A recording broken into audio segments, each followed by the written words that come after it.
열왕기상 16장 21절부터 17장 1절 말씀입니다. 먼저 21절부터 24절의 말씀 먼저 보겠습니다.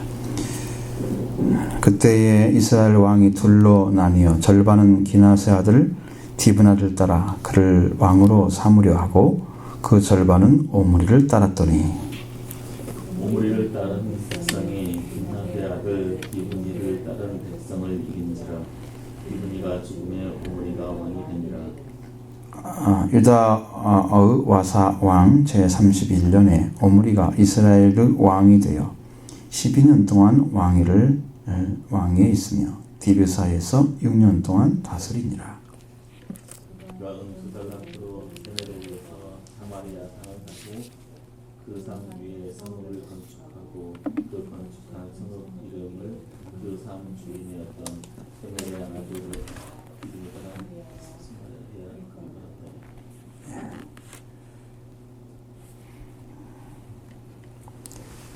이 땅에서 참 사람을 다스린다는 것만큼 어려운 게 없는 것 같아요. 사람을 이끌어가는 만큼 어려운 게 없고 또 바른 관계 안에 서게 하는 것도 참 어렵기도 하고 그렇습니다. 이제 오므리가 왕이 되었지만 오므리를 통해서 이스라엘 민족이 북이스라엘이 하나가 되어야 되는데 민심이 하나가 되지 않았다는 걸 보여줍니다. 왕이 되는데 두 사람을 지지하는 자가 나눠져 있어요. 어쩌면 이게 출신의 모습일 수도 있어요. 어디 출신의 두고 뭐 이렇게. 그래가지고 둘로 나눠서 오므리가 왕자에 오르기 때문에 올라서 왕이 돼가지고 이렇게 된 것이 아니고 그 전부터 나눠져 있는 모습이에요. 그래서 오므리가 왕이 되니까 그것이 딱 표출된 거예요, 밖으로. 저는 있었던 것이죠. 절반은 오므리를 반대하고 기낫의 아들 디브나를 따르고 그를 왕으로 세우려고 하는 거예요. 그 역사는 이긴 자의 편에 서 있어 항상. 디브나가 살았더라면 디브나가 왕이 되니라. 그러면 왕위가 달라졌겠죠. 왕위가 이긴 자의 편에 서 있는 거예요. 근데 오므리를 따르는 자 백성의 편이 디브리를 따르는 사람보다 더 강해서 결국은 오므리를 왕으로 세웁니다. 오므리를 따르는 백성들의 편이 그들보다 더 강했기 때문에 그렇죠. 이제 사람이 왕이라면 왕은 참 절대 힘을 가지고 있어야 되죠. 왕은 절대 권리를 가지고 있어야 돼요. 근데 많은 분들은 그 왕의 어떤 그 능력을 통치력 그런 것들을 어떤 힘으로 만들어가죠. 군사력이나 어떤 경제력이나 어떤 그런 능력이죠. 근데 그런 것들은 일시적인 거예요. 있다가도 없어지고 없다가도 있어지는 걸 가지고 왕을 세우는 게 아니에요. 왕은 법을 가지고 있어야 됩니다. 그 법은 하나님이 통치하는 법이에요. 법을 가지고 있어야 하나님이 주신 법에 의해서 세워지면 가장 정상적인 방식으로 가장 아름답게 가장 조화롭게 이 관계가 만들어져서 모든 백성이 하나님에게 충성하게 되고 백성을 사랑하게 되는 이 관계가 만들어지는 거예요. 그러니까 법이 왜 중요하냐? 법이 있으면 모든 질서를 찾아주기 때문입니다.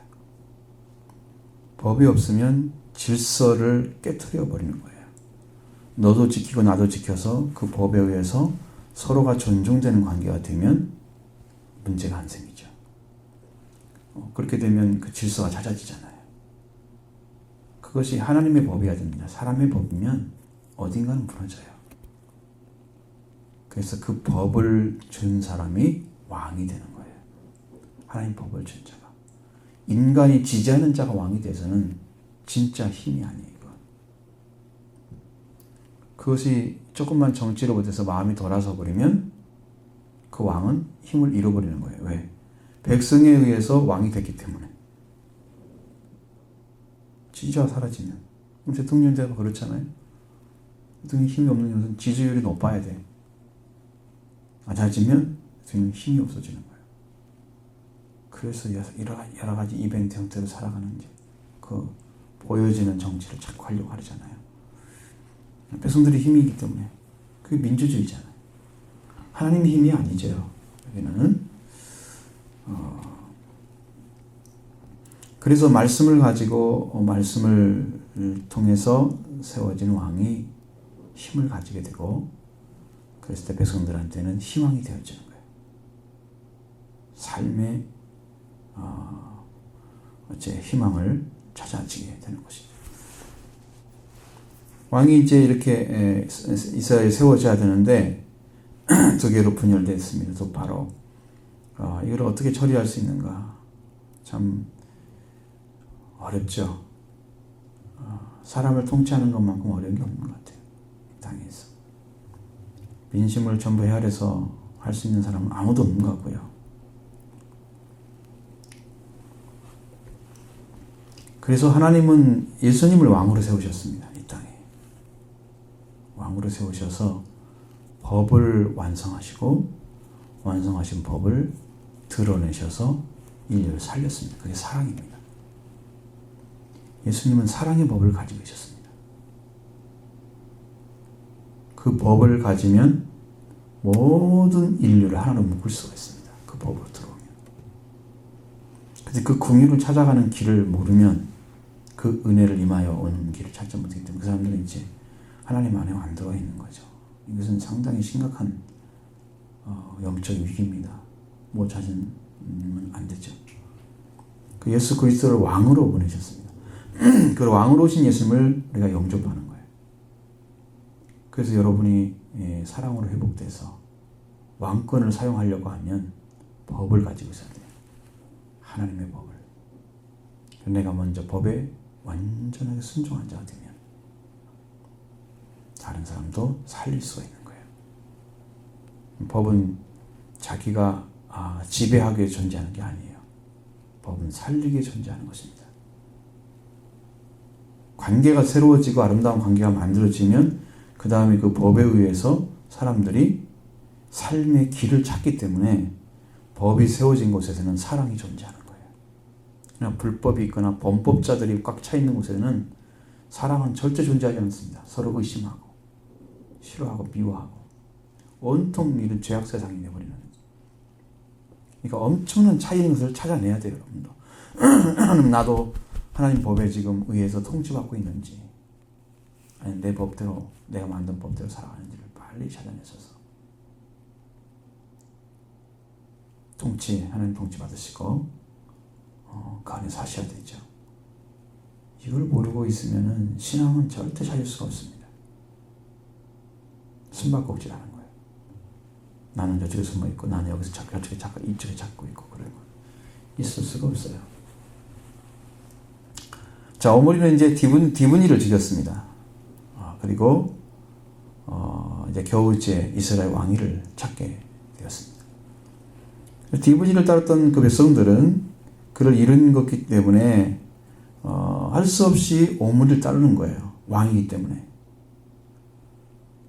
근데 문제는 뭐예요? 그 오므리를 마음으로부터 왕으로 받아들이지 않으면 왕이 되지 못하는 거예요. 오므리가. 그러니까 오므리의 왕자는 항상 불완전했다는 거죠. 그 정도로. 좋은 형태가 아니고 힘든 상태가 있었어요. 그래서 오므리가 그것을 이렇게 무마시키기 위해서 세멜에게서 사마리아를 사들이죠. 그리고 그 위에 성을 건축해서 그가 얼마나 불안에 사로잡히는가 볼 수 있는 부분인데 은 2달란트로 손에 넣었습니다. 이건 큰 돈이 아니에요.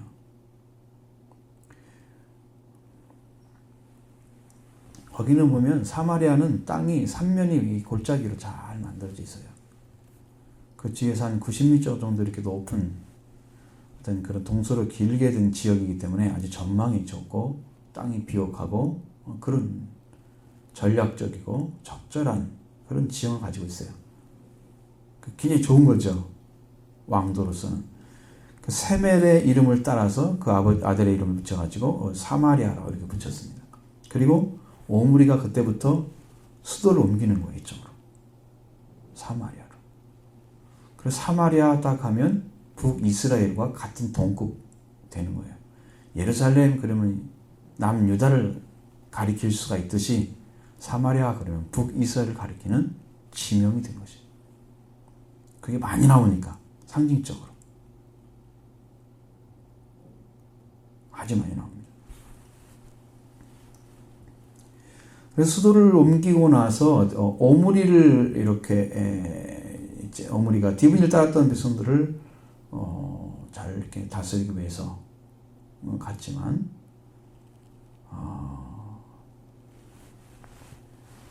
뭐 일단 이제 포섭하게 한 방식입니다. 오므리의 정책인데 참 그가 사람을 향해서 가긴 갔지만 이게 하나님과 함께 간 것이 아니기 때문에 불안정한 거예요. 하나님이 오시기 전까지, 하나님의 법이 오시기 전까지는요, 이 왕이 항상 불안정해요. 하나님이 오셔야 됩니다. 그리고 법을 주셔야 되죠. 그 법으로 세워진 왕도가 참된 왕도예요. 성경에는 예루살렘에 축복하라. 예루살렘에 평강이 있을지어다. 그 예루살렘에 대해서 굉장히 많은 성경에 대한 얘기가 나와요. 사마리아가 한 번도 안 나와요. 축복이라는 얘기는. 그러니까 여러분 그게 뭘 말하냐면 하나님께서 그곳에 계신다는 거예요. 평화를 주시고 평강을 주시고 축복을 주시는 곳이 예루살렘. 이거 이렇게 수도만 옮긴다고 그래서 하나님 거기 계신 것이 아니란 말이에요. 하나님께 순복하고 따르는 그 분명한 그 영적인 관계 안에 회복되는 그 길을 찾지 않는다면 그런 별 의미가 없는 것이죠. 완전한 왕도가 될 수가 없는 겁니다. 그 다음에 25절부터 33절의 말씀을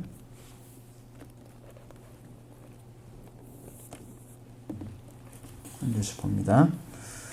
오므리가 여호와 보시기에 악을 행하되 그 전의 모든 사람보다 더욱 악하게 행하여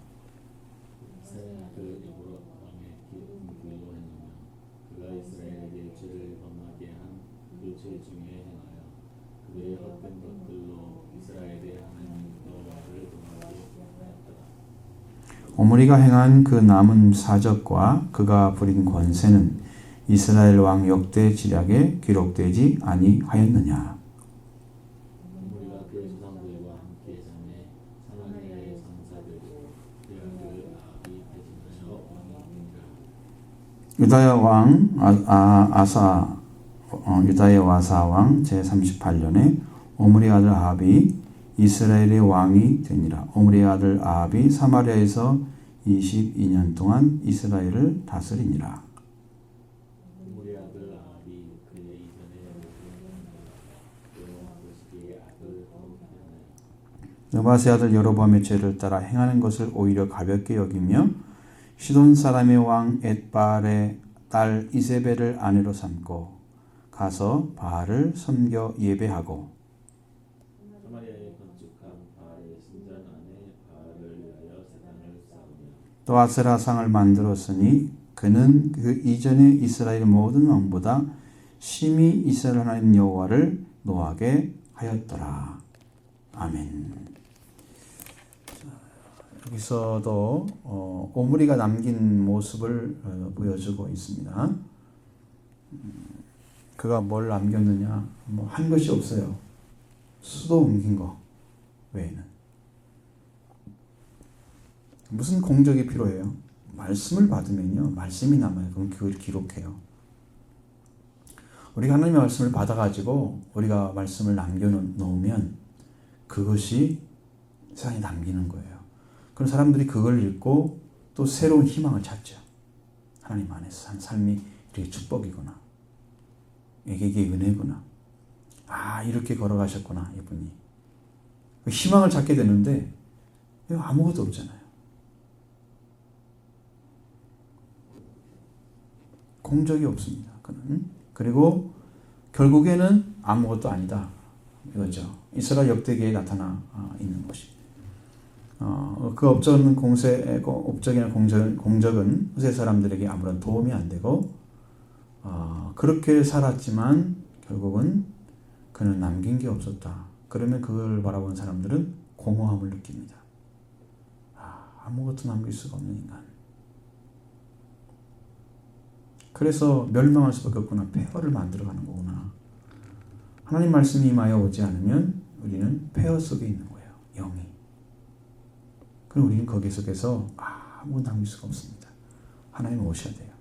예수 말씀으로 예수 그리스도의 생명이 주님 오셔서 여러분의 집을 지어줘야 여러분이 살고 거기에 꽃과 나무가 나야 되고 영적으로 거룩한 성이 돼야 되고 회복되는 것이죠. 자, 그래서 인간이 남겨야 할 것은 뭐냐 하면은 결국은 말씀을 받아서 말씀을 남겨야 되고 두 번째로는 하나님 안에 살아가는 혈육을 남겨놔야 돼요. 성별된 자식들, 자녀들을 남겨놓는 거예요. 그 성별된 자녀들은 하나님 말씀에 세워서 그가 그 말씀에 살도록 해야 남겨집니다. 그러니까 옳은 것은 계속 증거해서 그 말씀이 가정과 삶을 지키도록 그 마음을 돌이켜서 말씀이 들어오도록 증거해주고 살게 해줘야 됩니다. 그게 부모가 할 사명이에요. 그 일을 해요.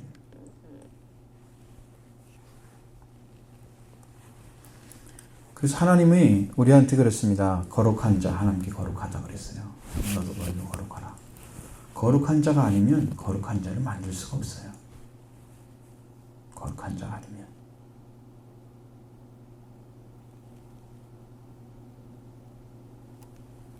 자녀들도 부모가 거룩한 대로 쫓아가도록 만들어줘야 돼요.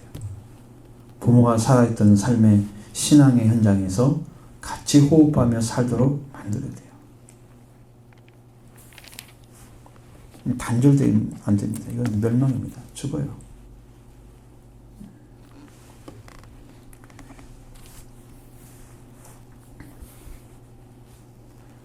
그래서 우리가 거룩한 자녀가 되어야 세상을 거룩한 삶을 살도록 이끌어갈 수 있는데 더럽고 추한 자들이 중심이 되어 살아가면 땅을 더럽히는 것입니다. 자, 그래서 사람이 어떠한 하나님과 어떤 관계에 살아가느냐 그것이 이제 하나님을 통해서 흥왕이 되었느냐 아니면 하나님 없이 멸망되었느냐라는 것이 이제 증명이 되는 거예요. 근데 이제 아무리 큰 업적을 남겨도 그 재앙이 되는 업적이 있습니다. 그건 뭐냐면 그 자녀를 거룩하게 만들지 못하면 그걸 이어받는 자가 그걸 무너뜨립니다. 그럼 더러워지죠? 아무것도 아닙니다. 그 이어받는 자가 그거를 이어갈 수 있도록 해주는 그 자리를 세우는 게 부모가 할 일이에요.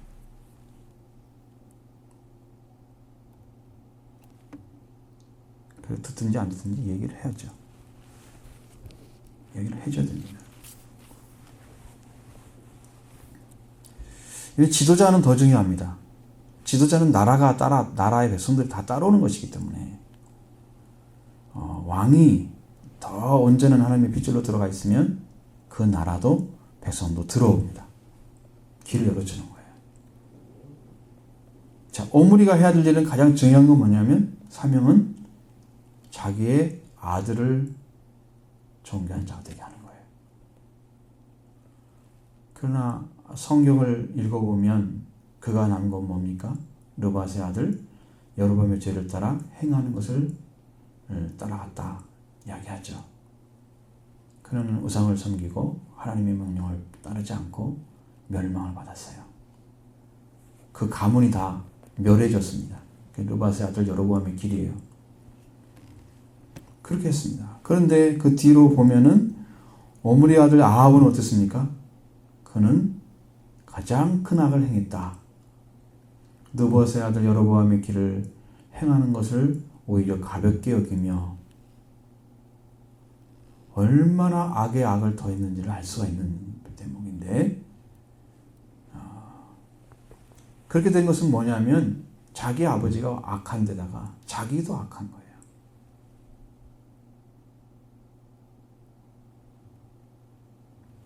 그래서 버림받는 빗줄이 되는 것이죠. 하나님의 빗줄이 이어져서 정말 그 생명이 말씀 안에서 생명이 살아서 또 다른 생명이 태어나고 영적인 생물이 태어나고 이게 돼야 돼요. 그래야 우리가 살아갑니다.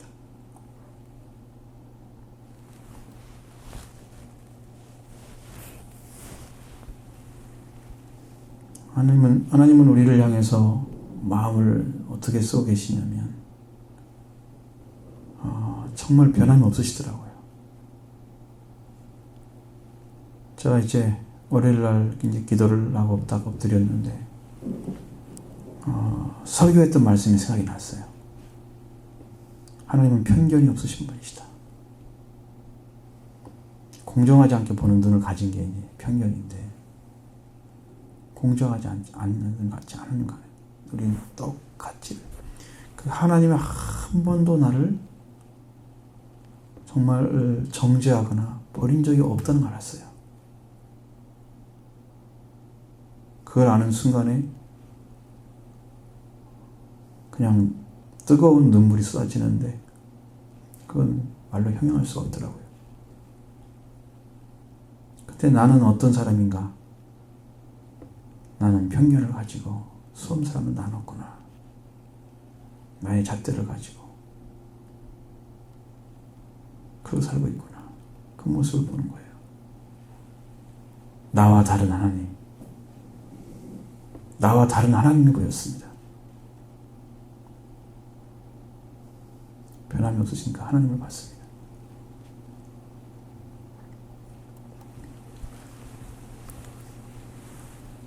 죄를 행한다고 하는 것은 결국은 하나님이 그 큰 은혜를 버리고 예수를 통해서 주신 그 구속을 가볍게 여기고 살아가는 거예요. 여러분, 은혜를 받는 것, 은혜를 받은 은혜를 버리는 것도 죄악이죠. 그러나 은혜를 받지 않는 것도 죄입니다. 그건 버림받습니다. 예수님도 그런 말씀하셨습니다. 나를 믿지 않는 자는, 영어 3장에서도 나를 믿지 않는 자는 이미 심판을 받은 거다. 독생자의 이름을 믿지 아니함으로 이미 심판을 받은 것이니라. 믿지 않는 것은 이미 심판을 받은 거예요. 반드시 믿어야 된다는 거죠.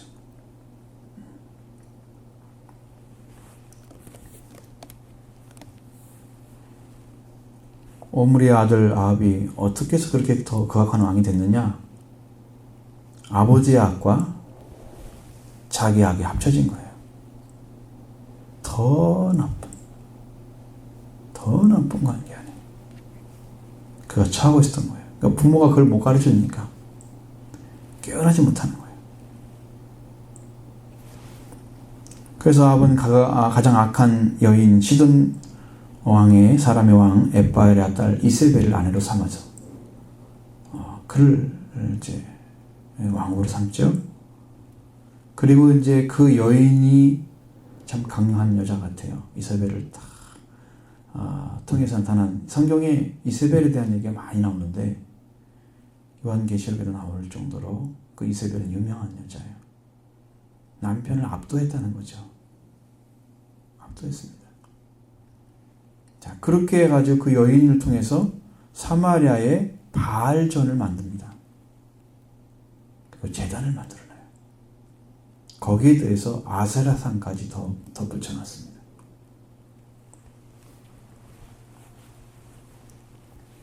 그러니까 악한 여인을 만나가지고 이세벨과 결혼을 하고 악행을 낳고,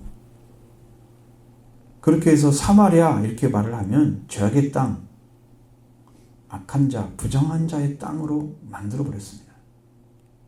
그런 제단이 전이 있고 바알전이 있고 그런 제단이 있고 아세란 상이 있는, 그럼 악한 땅이죠. 죄악의 땅이죠.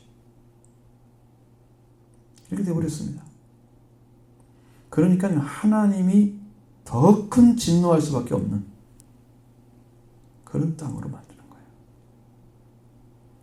왜? 잘못 심어준 아버지의 덕분에 자녀가 더 나빠졌어요. 더 악한 일을 행하고. 이스라엘에 여자가 없어서 그 사람을 데려와요. 그래서 더 악한 왕이 되고. 참 슬픈 일이 아닐 수가 없습니다. 이것은.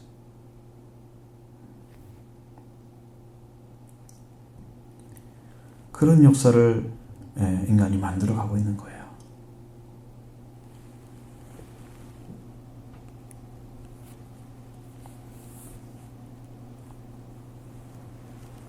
참 슬픈 일입니다. 하나님께서 원하시는 길이 아닌데 이런 일이 벌어질까?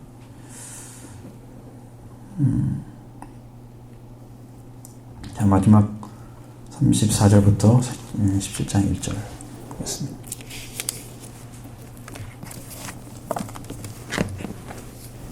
그 시대에 베델 사람 히엘이 여리고를 건축하였는데 그가 그 터를 쌓을 때에 맏아들 아비람을 잃었고 그 성문을 세울 때에 막내 아들 수굽을 잃었으니 여호와께서 눈의 아들 여호사를 통해서 하신 말씀과 같이 되었더라. 빌라스에 우거하는 자 중에 이스라엘 사람 엘리야가 아합에게 말하되 내가 섬기는 이스라엘의 하나님 여호와께서 살아계심을 두고 맹세하니 내 말이 없으나 수년 동안 기도 쓰고 아멘. 자, 하나님을 버린 사람들에게 나타나는 그 죄악의 형태. 여기 나와 있습니다. 자, 아합 시대에 이제 베델 사람 히엘이 여리고를 건축했다 이렇게 나와 있습니다. 아합 시대였기 때문에 아합이 그걸 일을 시켰을 것이다. 그럼 죄를 짓는 역사는 과거에 명령했다는 여호수아를 통해서 명령했던 말씀과 정반대. 여리고는 다시 건축하면 안 되는데 여리고를 재건하고 있잖아요. 그러면 악한 왕은 하나님의 말씀에 명령된 것들도 다 뒤집어 엎어요. 이 공사를 맡은 책임자가 베델 사람 히엘이라고 나와 있잖아요.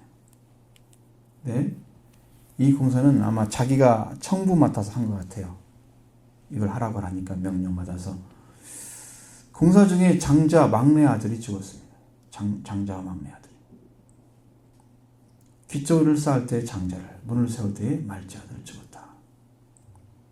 자식을 잃을 때는 하나님의 말씀을 어겼기 때문에 나타나는 현상들이에요. 자, 여호수아 6장 26절에 그 말씀이 나와 있습니다. 여리고 성을 이겼을 때, 여리고 성이 무너졌을 때, 자, 여호수아가 이야기합니다. 여호수아 그때의 맹세로 무리를 경계하여 이르되 이 여리고 성을 누구든지 일어나서 건축하는 자는 여호와 앞에서 저주를 받을 것이라. 그 기초를 쌓을 때에 장자를 잃을 것이요. 문을 세울 때에 계좌를 잃으라 그랬거든요. 히엘이 지금 그거 했잖아요. 그리고 이렇게 여호수아가 명령한 대로 죽었어요. 진짜 참 죽었어요. 자기 가문이 망하는데도 이걸 하고 있는 것입니다.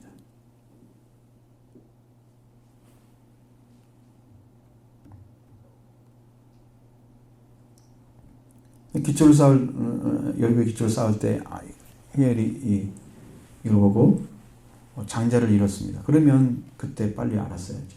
근데 그것도 못 깨닫고 여호수아 시대에 하나님께서 그 여리고 성을 무너뜨렸던 그 일을 다시 세우는 것은, 하나님이 무너뜨린 걸 세우는 것은 도전하는 거예요. 그러니까 이렇게 하나님의 명령에 도전하게 되면 하나님 자녀에도 손을 댄다는 거 아셔야 돼요. 무서운 도전입니다. 그러니까 어떤 교회나 어떤 목회자에 대해서 그런 얘기들이 많이 있어요. 목사님들 통해서 들어보면 이런저런 얘기를 경험하고 와가지고 얘기를 해줘요. 어떤 분은 어떻게 하다가 자녀가 이렇게 잘 됐다더라.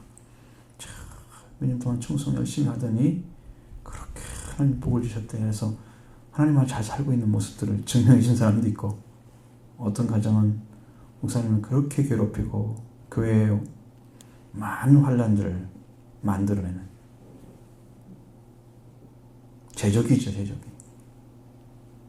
분란의 제적이. 이것저것 만들어내더니 그렇게 살다가 결국은 자식들이 다, 어떤 사람은 이렇게 해서 막 병신이 되고 어떤 사람은 죽고 어떻게 되고 막 이랬더니 두 가지 종류 나타나요. 이게 이제 하나님에 대한 도전을 말씀하고 있는 거거든요. 히엘은 하나님의 여호수아를 통해서 말씀 명령, 그 말씀을 무시하고 아합의 말을 따라서 일을 한 거예요. 그리고 다 잃어버리는 거예요. 그렇게 죽었을 때 그것을 하면서 죽었다 그냥 죽었겠지 이렇게 생각하잖아요. 성경은 그렇게 해석하지 않잖아요. 이룰 수도 있지 이렇게 생각할 수도 있지만 성경이 해석하지 않습니다. 그러므로 사랑을 하는 아들을 이루면서도 공산을 증거하지 못한 이유가 뭐겠어요? 그는 아합을 열심히 따랐기 때문에 신봉했다는 거죠. 왕으로서 왕의 명령이니까 충성하는 것이 최고다. 이것도 옳은 왕에 충성해야 축복을 받죠. 옳지 않은 왕에 충성하면 저주를 받습니다. 저주예요. 여호수아에서 딱 말을 했잖아요. 여호수아가 누구든지 일어나서 여호성을 건축하면 하는 자는 여호와 앞에서 저주를 받을 것이야. 저주가 온다고 말씀하셨어요. 여호수아 6장 26절에 명령을 이미 했기 때문에 거기에 대한 무슨 해석이 필요 없어요. 말씀에 대한 도전입니다. 그리고 아합의 불신, 그리고 또 악행을 인해서 온 땅이 저주받은 땅이 됐습니다. 이스라엘 땅이. 그 저주가 언제까지 미쳤냐? 결국은 아시리아한테 뺏긴 다음에 나라를 못 찾았습니다. 저주받은 땅이 버렸어요.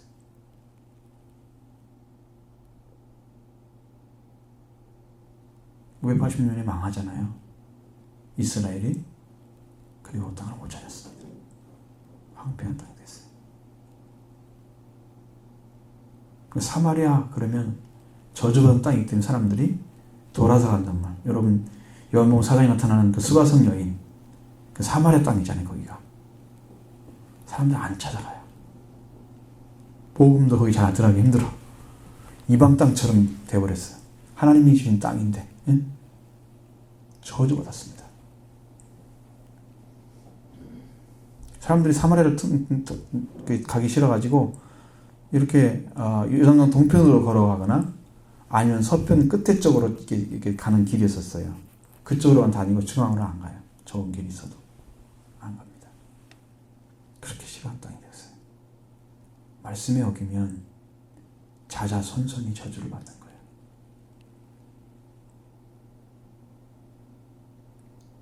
말씀에 도전하면 큰일입니다.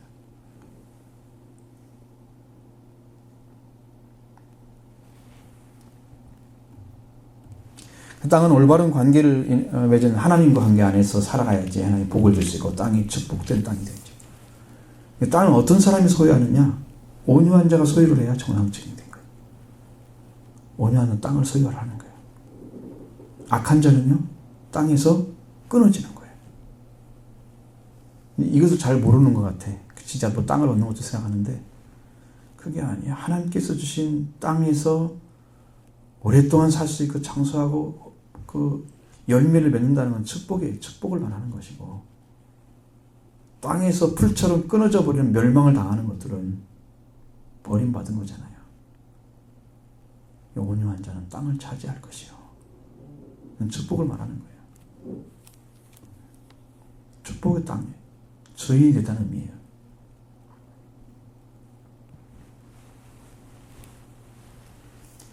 그래서 이스라엘 땅은 왕된 아합의 악행으로 인해서 저주의 땅이 되고 말았습니다.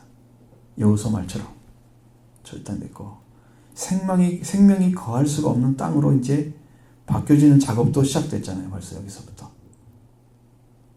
엘리야가 갑자기 나타나요. 그렇죠?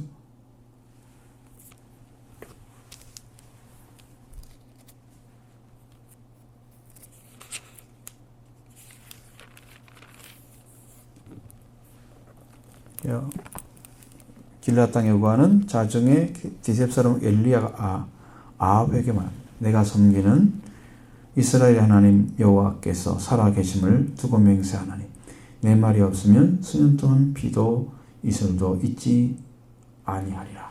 그랬습니다.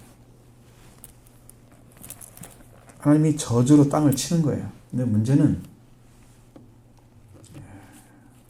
하나님께서 사용하시는 사람이 지금 믿음을 가지고 말을 하는 거예요.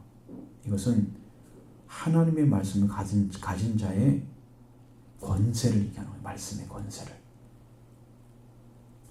그러니까 우리와 똑같은 성경을 가진 사람인데 명령하니까 3년 6개월 동안 비가 오지 않았어요. 명령하니까 비가 왔어요. 그 권세를. 말씀 가진 자의 권세를 얘기하는 거예요. 앞으로 그런 말씀의 권세를 가진 사람들은 이 땅도 그렇게 할 것입니다. 물론 아무 때나 하나님 말씀 주지 않겠죠.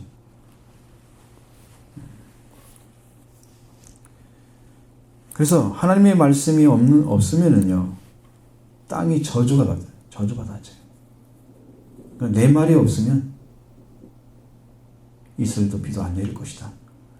누구 말이 필요하냐? 하나님 말씀이 필요하다는 뜻입니다. 하나님 말씀이 없는 곳에서는 전부 저주의 땅. 하나님 말씀이 있는 곳에서는 축복의 땅이 되는 거예요. 그래서 말씀을 받은 이스라엘 백성들이 신의 산 언약을 가지고 들어가서 가나안 땅을 점령해서 축복의 땅으로 바꾸는 거예요. 말씀을 가진 자가. 그걸 잘못하니까 이제 40년 동안 딱 이제 거기 태어난 사람들 다시 들어가 여호수아 관련만 들어갔지만, 그러나 하나님 말씀이 하나님이 진노했을 때 드신 말씀은 뭐냐면 온 땅이 홍수가 되는 거예요. 하나님 말씀을 시에서 버린 자들은요, 그 땅이 폐허의 땅이 되고 저주의 땅이 되고, 창세기를 통해서 보면 하나님 말씀을 따르지 않고 하나님의 진노를 사서 이렇게 하나님 진노를 바라게 되면 홍수가 오는 거예요. 그래서 우리가 하나님 말씀을 따르냐 안 따르냐 이것으로 결정되는 것입니다. 우리 신앙은 하나님 말씀을 절대로 따라야지 그 말씀에 의해서 성장하는 거예요. 어제 귀한 말씀은 이제 한 목사님 얘기하는데, 그 어머니가 성경을 20번을 읽었대요. 21번째를 읽는 거예요. 근데 어머니가 일어나가지고 92세인가 30세인가 돼요 지금. 일어나가지고 야, 내가 이상한 꿈을 꿨다 그러면서 얘기하는 거예요. 이게 한쪽 가슴은 커가지고 엄청 길어져 있고 한쪽 가슴은 확 메말랐더래요. 여러분 이걸 딱 꿈을 꿨을 때 어떤 느낌 들겠어요? 한쪽이 이게 양쪽 다 문제죠. 사라진 것도 문제고 풍성한 것도 문제잖아요. 근데 이 목사님이 과거에 하나님이 경험해 준 게 있어요. 어느 교회를 방문하게 된다는 그 꿈을 준 거야. 그걸 보여줬어요. 가슴이 부풀러가지고 이렇게 젖이 잘 나오는 그 젖으로 된 것을 봤어요. 영적으로. 그 꿈을 왜 줬을까 그랬더니 가보니까 한쪽 교회에서 한 목사님은 말씀을 들을 수 있는 분이고 한 분은 아닌 걸 알았어요. 그러니까 이게 나쁜 꿈이 아니고, 그래서 어머니한테 그랬대요. 어머니, 이제는 육적인, 그러니까 자녀로서 살긴 살지만 육적인 시대는 지나고 이제는 영적으로 양육받을 때가 온 것을 말하는 거예요. 걱정하지 마세요.